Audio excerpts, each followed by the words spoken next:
All right, guys, as promised, I'm going to report on some of the things that I saw online at NAMM 2024. And on a side note, I have it on good authority that there may have been a little bit of drama between Neural DSP and NAMM. So we're going to talk about all of those things in today's video. Let's get started.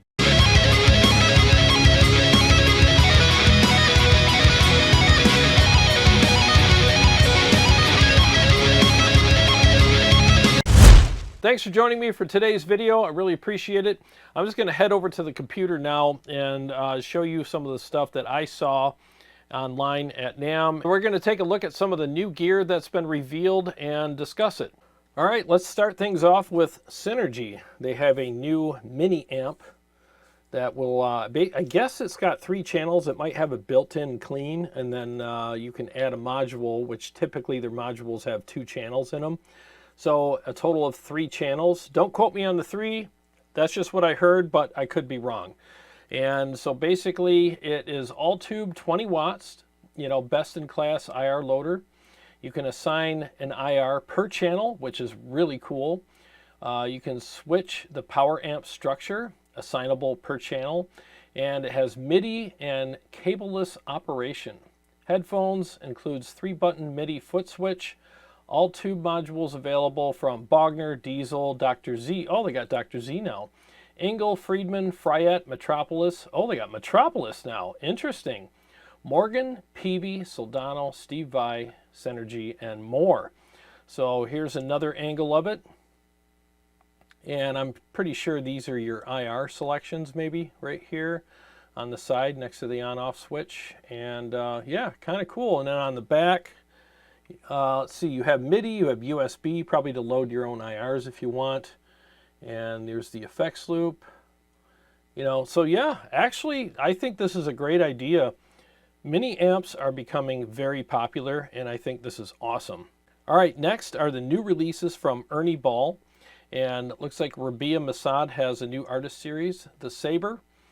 So there's his guitars right here. I don't know a ton about his guitars, but the guy's an amazing guitar player, so I'm sure they're very good. And when you team up with Ernie Ball, you're going to get amazing stuff, so it's going to be really nice. It's got his bare knuckle silo humbuckers in it, and let's see, push electronics, which I like. I really like that. So you can have access to single coil tones, and you get the custom neck carve, a recessed lower horn to increase access to the upper frets, glow-in-the-dark side dot markers, nice.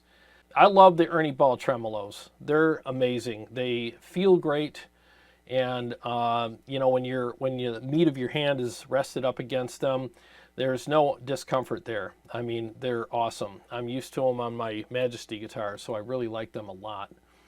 So yeah, comes with a case and 5-position switch. Yeah, very cool. Now let's take a look at my favorite guitar player, John Petrucci's guitars. So he's got a whole new lineup of colors here.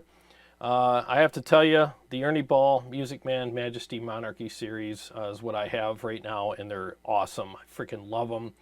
So it looks like there's an 8-string here. They got it in Oxblood, Gravity Green for the 6s and 7s, Blue Silk, Her Majesty's Request. Oh, how lovely and regal.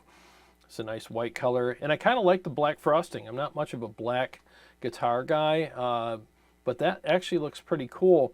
And if you notice, there's shields on some of them, and some of them actually have like almost kind of like what Kiesel's doing. You got that top part of the guitar that's like a different, you know, color or shade, and then the rest of it is kind of like, you know, whatever color you chose. So that's kind of cool, and you can see that in the BFRs here. You know, you got the top part here. Instead of just the shield, you have the rest of it that's kind of whatever color it's going to be, and these look amazing. I really like the red one. That is gorgeous, and you know, red is kind of like a common color, and I usually stay away from it, but that is absolutely amazing. I think that looks beautiful. It's like a really nice quilted top, very, very elegant, almost like a super high-end cut of wood there. You know, that's what that looks like. So Man, if I had the money, I would definitely buy that one. That is just gorgeous. If you haven't played any of John Petrucci's guitars, I highly recommend that you do. I've had them for several years, and I freaking love those guitars. Okay, next we're going to take a look at Badcat's new amp. It looks like they have a mini amp released. I don't know how many watts this is. It doesn't say. It's probably like 15, 20 watts. Could be more.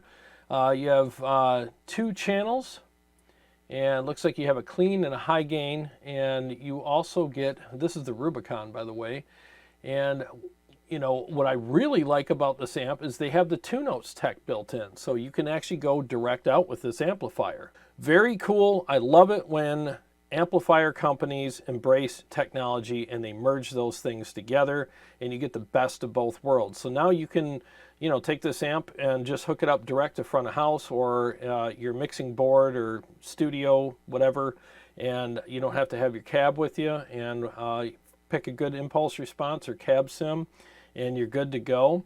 Hopefully this has a load box in it, so you don't have to, you know, have it plugged into a cab when you're using that feature. Don't know a lot about this yet with the features, but it does look pretty freaking cool. So I like that a lot. That's very, very cool. I have the Badcat Lynx, and I love that amp. It's really good. So I'm sure this one will be good as well. They make great stuff. So good on them for embracing technology and coming up with a mini amp, and it actually looks pretty badass. I like how it's lit up. And I think this thing's going to do really well in the marketplace. Because like I said, mini amps are pretty much all the rave right now, especially when you make a good sounding one.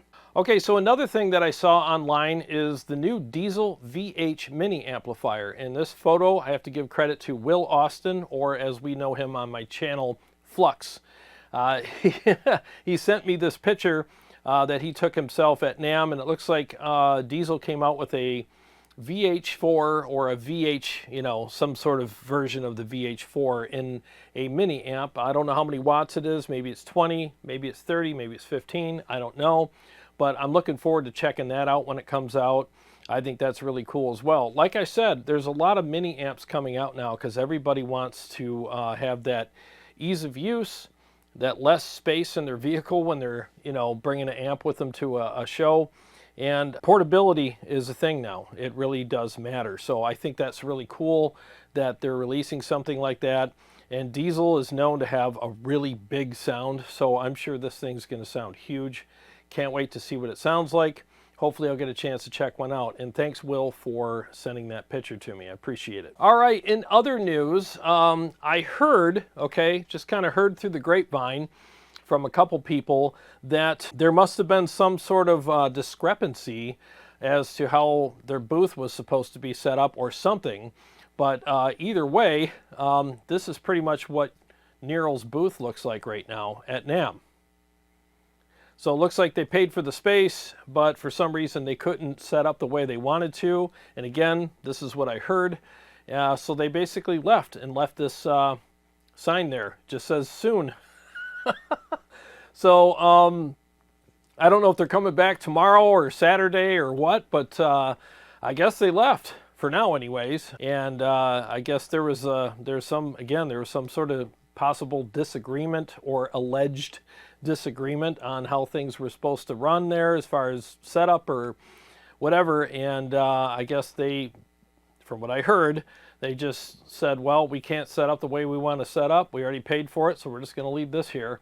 And they freaking took off. So I feel bad for them guys because, you know, they come here from France and they come all the way to California to set up, and for whatever reason, they can't set up the way they want to. So they just decided they were better off just packing up and leaving.